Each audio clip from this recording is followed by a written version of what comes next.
একটা ছোট্ট সবুজে ঘেরা গ্রাম ছিল। সেই গ্রামেই থাকতো এক গরিব লোক। তার গায়ে ছেঁড়া কাপড়, পায়ে কোনো জুতো নেই, কিন্তু মুখে লেগে থাকতো এক চিরচেনা হাসি। কাঠ কাটত, কখনো নদীর ধারে বসে মাছ ধরত, যা পেত তাতেই খুশি থাকত। একদিন কাজ খুঁজতে খুঁজতে সে ঢুকে পড়ল গভীর জঙ্গলের ভেতর। হঠাৎ চোখে পড়ল একটা পুরনো মাটির হাঁড়ি।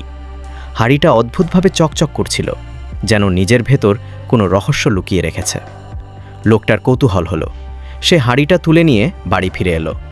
সন্ধ্যায় সে ভাবল হাঁড়িটা একটু ভাত বসাবে, কিন্তু কি আশ্চর্য, ভাত বসানো মাত্রই হাঁড়ি থেকে বের হতে লাগলো অসংখ্য ভাত আর নানা রকম সুস্বাদু তরকারি, যেন শেষই হচ্ছে না। লোকটা প্রথমে ভয় পেল, তারপর অবাক হয়ে হেসে উঠল। সে পেট ভরে খেল, এমন তৃপ্তি সে আগে কখনো পায়নি। লোকটা শুধু নিজের কথা ভাবেনি, সে দৌড়ে গ্রামের অন্য গরিব মানুষদের ডেকে আনলো।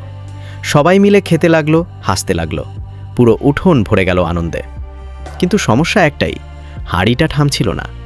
ভাত আর তরকারি বেরোতেই থাকলো, চারদিক ভরে গেল খাবারে। লোকটা হাসতে হাসতে বলল, থামার দরকার নেই, এত খাবার থাকলে আমরা সবাই মিলেই সুখে থাকব। শেষে গ্রামের সবাই একসাথে বসে খাবার ভাগ করে নিল।